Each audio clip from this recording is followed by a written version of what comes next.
kita melihat semuanya, rekam jejak, pengalaman, terutama untuk skill manajerial, karena sekarang memang bukan hanya makro saja, tapi mikronya juga harus secara detail. Pak Jokowi sejak awal membangun politik akomodatif ya, menjaga stabilitas politik pemerintahannya dengan mengakomodir berbagai macam partai politik ke dalam.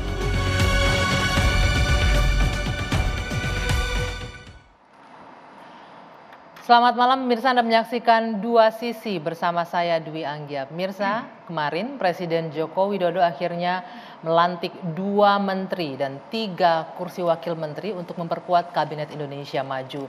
Ada sejumlah nama yang masuk, termasuk nama Ketua Umum PAN yang kemudian disoroti oleh banyak publik. Banyak yang mensinyalir bahwa masuknya Ketua Umum PAN Zulkifli Hasan semakin memperjelas dukungan untuk Koalisi Indonesia Bersatu. Benarkah demikian? Nanti akan kita bahas. Dan tidak hanya itu, ada juga jabatan wakil menteri, jabatan baru yang seolah-olah banyaknya juga yang menilai bahwa ini adalah untuk mengakomodir kepentingan politik. Nah, ketimbang memperkuat kinerja dari Kabinet Presiden Joko Widodo. Benarkah demikian? Kami akan membahasnya di Dua Sisi malam hari ini.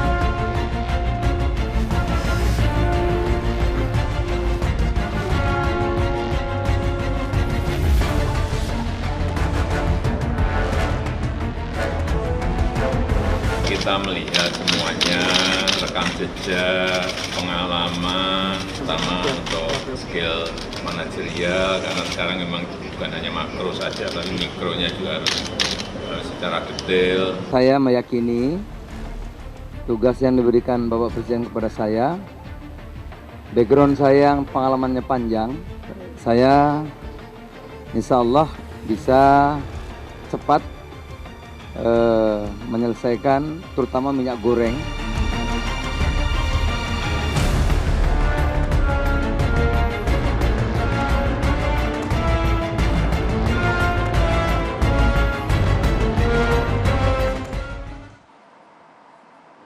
Ya, reshuffle ini dilakukan di akhir-akhir masa jabatan Presiden Jokowi ya, kurang lebih 2 tahun lagi.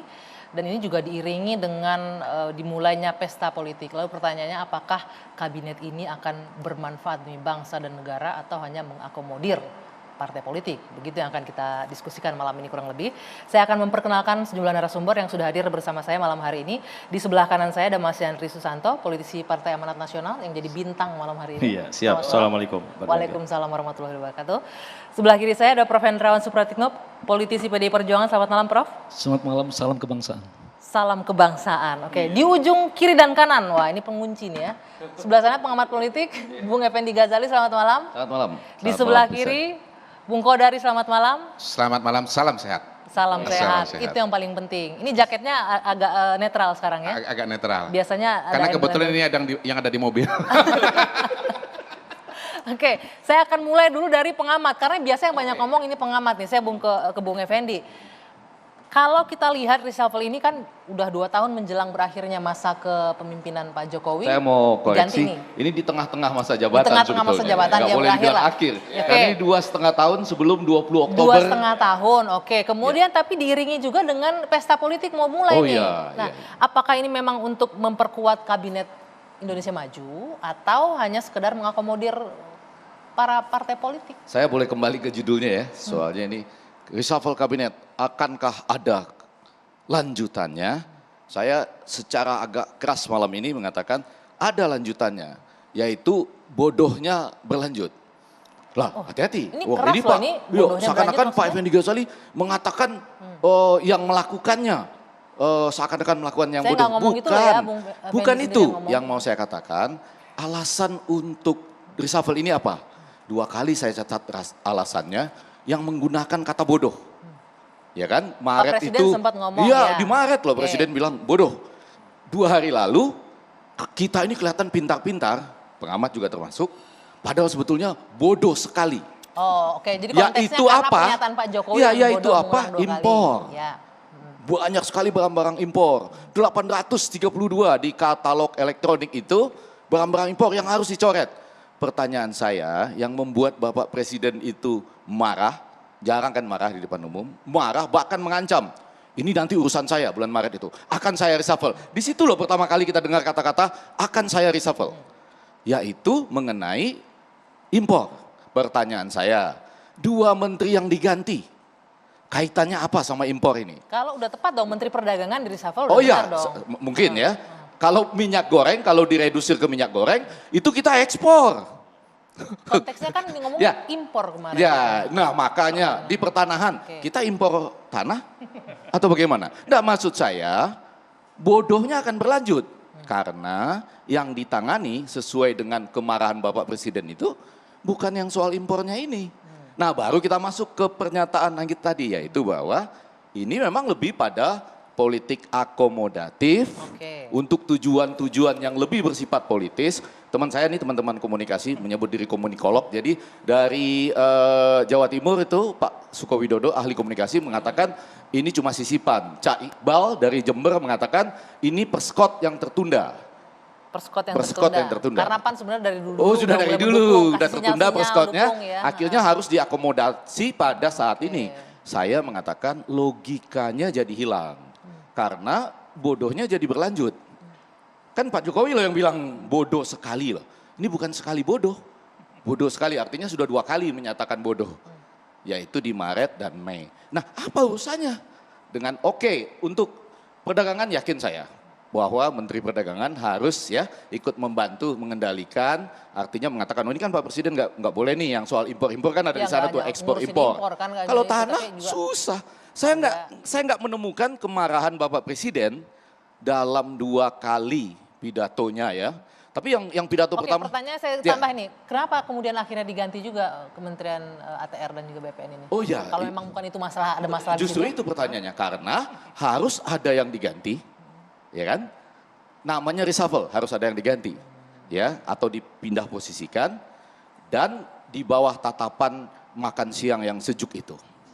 Nah, jadi yang kena ini adalah 2 orang yang memang kurang backup partai politiknya atau barangkali Memang bukan orang partai politik kan, wah, memang bukan Anggit orang yang parpol memutuskan, di situ. bukan Effendi Ghazali yang memutuskan Tapi ya. faktanya memang bukan Pak Sufyan Jalil, bukan orang parpol, Betul. Pak Lutfi juga Tapi bukan orang hati-hati parpol. kalimat saya yang pertama ini mudah-mudahan bisa memanaskan diskusi kita bahwa bodohnya masih berlanjut.